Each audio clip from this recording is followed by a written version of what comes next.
ओम नमः चंडिकाय। नमस्कार दोस्तों, मैं आपका दोस्त पंकज कुमार फिर से उपस्थित हूँ आपके समक्ष दुर्गा सप्तशती के एक और अंक को लेकर।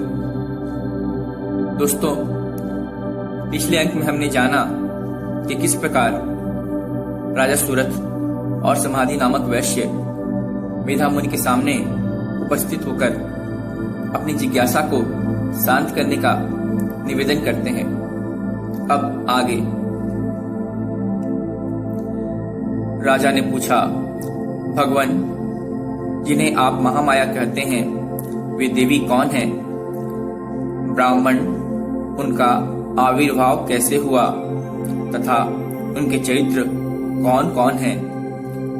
ब्रह्मवेत्ताओं में श्रेष्ठ महर्षि उन देवी का जैसा प्रभाव हो, जैसा स्वरूप हो और जिस प्रकार प्रादुर्भाव हुआ हो, वह सब मैं आपके मुख से सुनना चाहता हूँ।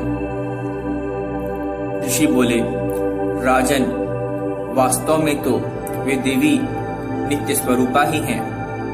संपूर्ण जगत उन्हीं का रूप है तथा उन्होंने समस्त विश्व को व्याप्त कर रखा है। तथापि उनका प्राकट्य अनेक प्रकार से होता है, वह मुझसे सुनो।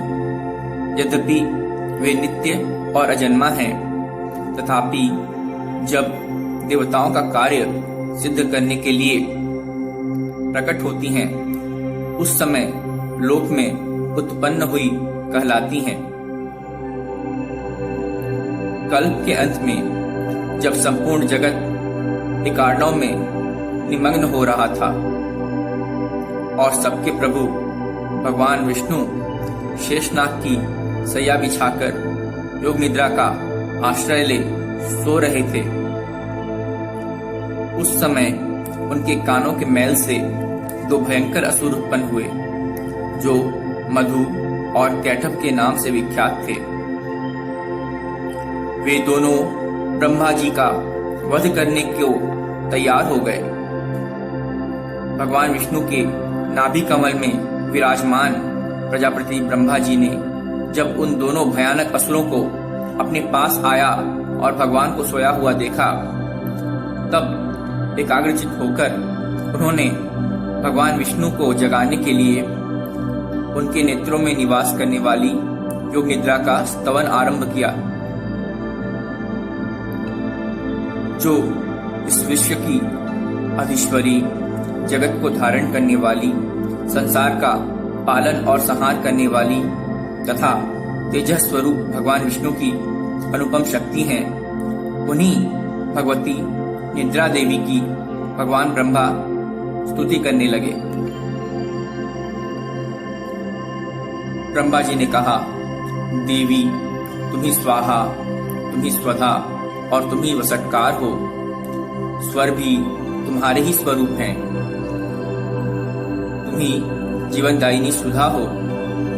नित्य अक्षर प्रणव में अकार, उकार, मकार, इन तीन मात्राओं के रूप में तुम ही स्थित हो तथा इन तीन मात्राओं के अतिरिक्त जो बिंदु रूपा नित्य अर्ध मात्रा है, जिसका विशेष रूप से उच्चारण नहीं किया जा सकता, वह भी तुम ही हो।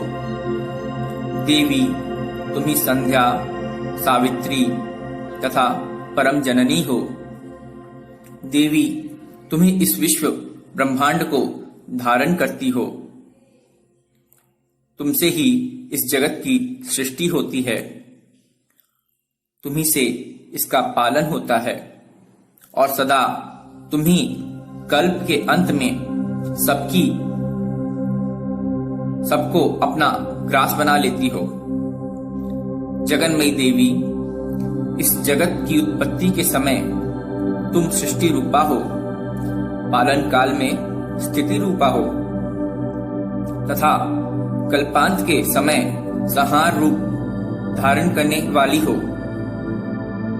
तुम्ही महाविद्या, महामाया, महामेधा, महास्मृति, महामोह रूपा, महादेवी और महासुरी हो। तुम ही तीनों गुणों को उत्पन्न करने वाली सबकी प्रकृति हो। भयंकर काल रात्रि, महारात्रि और मोहरात्रि भी तुम ही हो। तुम ही श्री, तुम ही ईश्वरी, तुम ही हिम और तुम ही बोध स्वरूपा बुद्धि हो। लज्जा, पुष्टि, तुष्टि, शांति और क्षमा भी तुम ही हो। तुम खड्गधारिणी, शूलधारिणी, घोर रूपा तथा गदा, चक्र, शंख और धनुष धारण करने वाली हो। बाण, भुशुंडी और परिघ ये भी तुम्हारे अस्त्र हैं। तुम सौम्य और सौम्यतर हो। इतना ही नहीं, जितने भी सौम्य एवं सुंदर पदार्थ हैं उन सबकी अपेक्षा तुम अत्यधिक सुंदरी हो। पर और अपर सबसे परे रहने वाली परमेश्वरी तुम ही हो। सर्वस्व रूपे, कहीं भी सत असत रूप जो भी कुछ वस्तुएं हैं और उन सबकी जो शक्ति है वह तुम ही हो। ऐसी अवस्था में तुम्हारी स्तुति क्या हो सकती है? जो इस जगत की सृष्टि, पालन और संहार करते हैं उन भगवान को भी जब तुमने निद्रा के अधीन कर दिया है तब तुम्हारी स्तुति करने में यहाँ कौन समर्थ हो सकता है? मुझको, भगवान शंकर को तथा भगवान विष्णु को भी तुमने ही शरीर धारण कराया है। अतः तुम्हारी स्तुति करने की शक्ति किसमें है? देवी, तुम तो अपने इन उदार प्रभावों से ही प्रशंसित हो। ये जो दोनों दुर्धर्ष असुर मधु और कैटभ हैं, इनको मोह में डाल दो और जगदीश्वर भगवान विष्णु को शीघ्र जगा दो। साथ ही इनके भीतर इन दोनों महान असुरों को मार डालने की बुद्धि उत्पन्न कर दो। ऋषि कहते हैं, राजन, जब ब्रह्मा जी ने वहां मधु और कैटभ को मारने के उद्देश्य से भगवान विष्णु को जगाने के लिए तमोगुण की अधिष्ठात्री देवी योग निद्रा की इस प्रकार स्तुति की, तब वे भगवान के नेत्र, मुख, नासिका, बाहु, हृदय और वक्षस्थल स्थल से निकलकर अव्यक्त जन्मा ब्रह्मा जी की दृष्टि के सामने समक्ष खड़ी हो गई। योग निद्रा से मुक्त होने पर जगत के स्वामी भगवान जनार्दन उस एकार्णव के जल में शेषनाग की सैया से जाग उठे।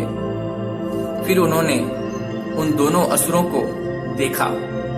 वे दुरात्मा मधु और कैटभ अत्यंत बलवान तथा पराक्रमी थे और क्रोध से लाल आंखें किए ब्रह्मा जी को खा जाने के लिए उद्योग कर रहे थे। तब भगवान श्री हरि ने उठकर उन दोनों के साथ 5000 वर्षों तक केवल बाहु युद्ध किया। वे दोनों भी अत्यंत बल के कारण उन्मत्त हो रहे थे। इधर महामाया ने भी उन्हें मोह में डाल रखा था। इसलिए वे भगवान विष्णु से कहने लगे, हम तुम्हारी वीरता से संतुष्ट हैं, तुम हम लोगों से कोई वर मांगो। श्री भगवान बोले, यदि तुम दोनों मुझ पर प्रसन्न हो तो अब मेरे हाथ से मारे जाओ। बस इतना सा ही मैंने वर मांगा है, यहाँ दूसरे किसी वर से क्या लेना है। ऋषि कहते हैं, इस प्रकार धोखे में आ जाने पर जब उन्होंने संपूर्ण जगत में जल ही जल देखा, तब कमल नयन भगवान से कहा, जहां पृथ्वी जल में डूबी हुई ना हो, जहां सुखा स्थान हो, वहीं हमारा वध करो। ऋषि कहते हैं, तब तथास्तु कहकर शंख, चक्र और गदा धारण करने वाले भगवान ने उन दोनों के मस्तक अपनी जांघ पर रखकर चक्र से काट डाले। इस प्रकार ये देवी महामाया ब्रह्मा जी की स्तुति करने पर स्वयं प्रकट हुई थी। अब पुनः तुमसे उनके प्रभाव का वर्णन करता हूँ, सुनो। ओम नमः चंडिकाय।